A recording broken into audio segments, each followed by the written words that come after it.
अस्सलामु अलैकुम वरहमतुल्लाहि वबरकातुहू व मग़फ़िरतहू। डियर स्टूडेंट्स, उम्मीद करती हूँ आप सब लोग खैरियत से होंगे।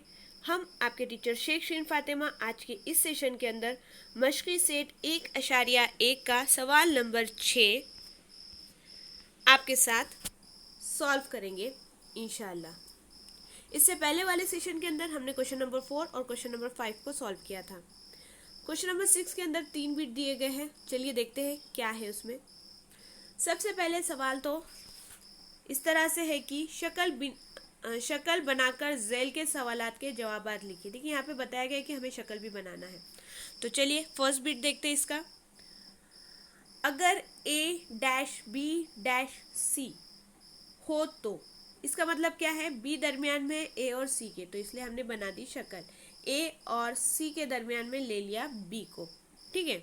और यहाँ पर लिख भी दिया कि नुक्ता A, B और C इस तरह है कि A-B-C, यानी B दरमियान में है A और C के। आगे बताया गया है कि लेंथ ऑफ AC 11 है, लिख दिया 11, ठीक है। आगे लेंथ ऑफ BC 6.5 है, यहाँ पर भी लिख दिया 6.5, और निकालना है हमें लेंथ ऑफ AB, ठीक है, ये हमें निकालना है। अब हम डायग्राम के अकॉर्डिंग यहाँ पर लिख लेते हैं। देखिए कैसा होगा। Distance of AB, length of AB जमा लेंथ ऑफ BC मसावी रहेगा लेंथ ऑफ AC के। ये तो हमें पता ही है। लेंथ ऑफ AB हमें निकालना था, तो हमने एज इट इज लिखा, जमा की अलामत की जगह जमा। लेंथ ऑफ BC 6.5 दिया गया है, यहाँ पे हम लिख चुके हैं, तो यहाँ पे हमने 6.5 लिखा। मसावी as it is. Length of AC की कीमत हमें दी गई है 11, तो यहाँ पर हमने लिख दिया 11। अब AB का फासला निकालना है, तो अदद को मसावी की दूसरी जानिब शिफ्ट करेंगे। Length of AB as it is मसावी 11 जैसा था वैसी, मुस्बत 6.5 मसावी की दूसरी जानिब आकर हो गया मनफी 6.5। तफरीक करने के बाद हमें यहाँ पर मिला 4.5। देखिए काफ़ी स्टूडेंट्स को यहाँ पर अशार की तफरीक करने में प्रॉब्लम होती है, तो हम अभी इसे बता देते हैं, तो आपका डाउट इंशाल्लाह क्लियर हो जाएगा। देखिए सबसे पहले तो है 11 हम लिख चुके हैं। अब बात हो रही है 6.5 की, तो 6 तो यहाँ आएगा, अशार 5, ठीक है। अब इसको अरेंज करना ज़रूरी होता है। देखिए अशार के नीचे अशार ही आए तो ज़्यादा बेटर होता है, सही होता है, सही से तफरीक होती है, ठीक है। लेकिन अब 11 के आगे तो अशार है नहीं, तो हम क्या करेंगे, 11 के आगे अशार देकर वहाँ पे लिख देंगे सिफर। सिफर लगाने से 11 की कीमत में कोई भी बदलाव नहीं होगा। हाँ, अगर ये इस तरह से होता 11.01 तो चेंज हो जाता था माइनर सा, लेकिन यहाँ पर सिर्फ सिफर लगाने से किसी तरह की कोई तब्दीली नहीं आने वाली है। तो अब यहाँ पर हम करते हैं तफरीक। सिफर में से 5 तो जाने वाले हैं नहीं, तो हम यहाँ से हासिल करेंगे। ये हो गया सिफर, यहाँ पर बन गया 10, ठीक है। 10 में से 5 चले गए, यहाँ आया 5, अशार की जगह पर अशार।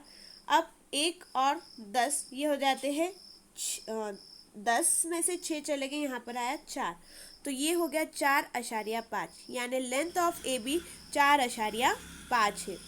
इसी तरह से यहाँ पे समझाया गया है, ठीक है ना। देखते हैं दूसरा सवाल।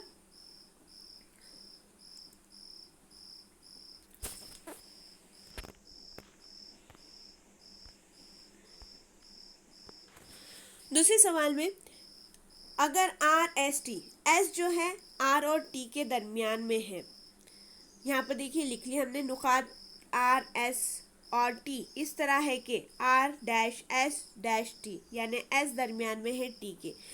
यहाँ पर हम उसके अकॉर्डिंग डायग्राम भी बना देंगे, शक्ल बना देंगे। देखिए R यहाँ पर एंड पॉइंट पर ले लिया R और T को, और S को दरमियान में रख दिया, ठीक है ना। और इस पे से हमें क्या पता है, इस पे से हमें ये पता है कि लेंथ ऑफ RS जमा लेंथ ऑफ ST मसावी रहेगा लेंथ ऑफ RT के। अब देखते हैं सवाल में क्या क्या कीमतें दी गई है। RS की कीमत सवाल के अकॉर्डिंग ही देखेंगे। ST की कीमत है 3.7, यहाँ पे लिख दिया 3.7, और ST की जगह पे भी लिख दिया 3.7। आगे आर एस की कीमत है 2.5। देखिए यहाँ पर लिख दिया 2.5 और यहाँ पे भी आर एस की जगह पे लिख दिया 2.5। बीच में मसावी की अलामत एज इट इज़, सॉरी जमा की अलामत एज इट इज़, यहाँ पे मसावी की अलामत एज इट इज़। और यहाँ आर टी की कीमत हमको नहीं पता, वो हमें निकालना है, तो यहाँ पर हम इसको एज इट इज़ लिखेंगे। अब इसको सॉल्व करते हैं। 2.5 जमा 3.7। देखिए वापस से 2.5, इसके नीचे हमने आपको पहले भी बोला था कि अशार के नीचे अशार को आपको अरेंज करना है, ठीक है। तो यहाँ पे अशार यहाँ पर 7, यहाँ और इकाई पर 3, जमा की अलामत थी इसलिए जमा। 7 और 5 होता है 12, 12 के 2 यहाँ पर हासिल हुआ 1, 3 और 2 5 और 1 6, अशार वहीं पर रहेगा। तो आपका जवाब आया 6.2। इसी तरह से यहाँ पर आपको समझाया गया है। तो यहाँ पर आपका डिस्टेंस, फासला, लेंथ ऑफ आर टी आया है 6.2। उम्मीद करती हूँ ये आपको समझा होगा। अब बढ़ते हैं सवाल नंबर क्वेश्चन नंबर 6 के तीसरे बीट की तरफ। देखिए इसमें बताया गया कि अगर X Y Z X dash Y dash Z, तो यहाँ हम हल में लिखेंगे नुकात एक्स वाई और जेड इस तरह है कि X dash Y dash Z, यानी वाई दरमियान में है एक्स और जेड के। तो हम शक्ल भी उसी तरह से बनाएंगे। ये हमने डायग्राम बनाई, खत बनाई, खत के एंड पॉइंट पे एक्स और जेड लिया और दरमियान में वाई ले लिया, ठीक है। इस पर से हमें कौन सी स्टेटमेंट मिलती, यहाँ पर हमें ये मिलता कि एक्स वाई जमा वाई जेड मसावी है एक्स जेड के, ठीक है। ये पहली स्टेप ये थी। सेकेंड स्टेप हमने यहाँ पर लिख ली। अब तीसरे स्टेप के अंदर सवाल के अंदर दिए गए कीमतों के अकॉर्डिंग हम यहाँ पर वैल्यू पुट करेंगे। अब देखिए एक्स जेड कितना दिया गया है, सबसे पहले एक्स वाई है ना, एक्स वाई देख लेते हैं। एक्स वाई दिया गया है जजर में 7, यहाँ पर लिख दिया हमने जजर में 7, और यहाँ पर भी एक्स वाई की जगह पे लिख दिया जजर में 7। दूसरा वाई जेड तो हमारे पास नहीं दिया गया है, ये वाई जेड हमें निकालना है, तो हम Y Z as it is लिखेंगे। इसके आगे मसावी जैसा था वैसी एक्स जेड की जगह पर दिया गया है 3 जजर में 7, यहाँ पर देखिए 3 जजर में 7, और यहाँ पर भी हमने एक्स जेड के जगह पर उसकी प्लेस पर 3 जजर में 7 लिख दिया है। निकालना है हमें वाई जेड, इसलिए ये जजर में 7 को हमें इस जानिब शिफ्ट करना होगा। तो Y Z as it is, length of Y Z मसावी 3 जजर में 7 जैसा था वैसी, ये मुस्बत जजर में 7 यहाँ शिफ्ट होकर हो गया मनफी जजर में 7, ठीक है। अब करना है तफरीक। देखिए तफरीक कब होगी, जब ये वाला टर्म सेम होगा, जजर में 7 दोनों तरफ है ना, तो यहाँ पर तफरीक करना है हमें।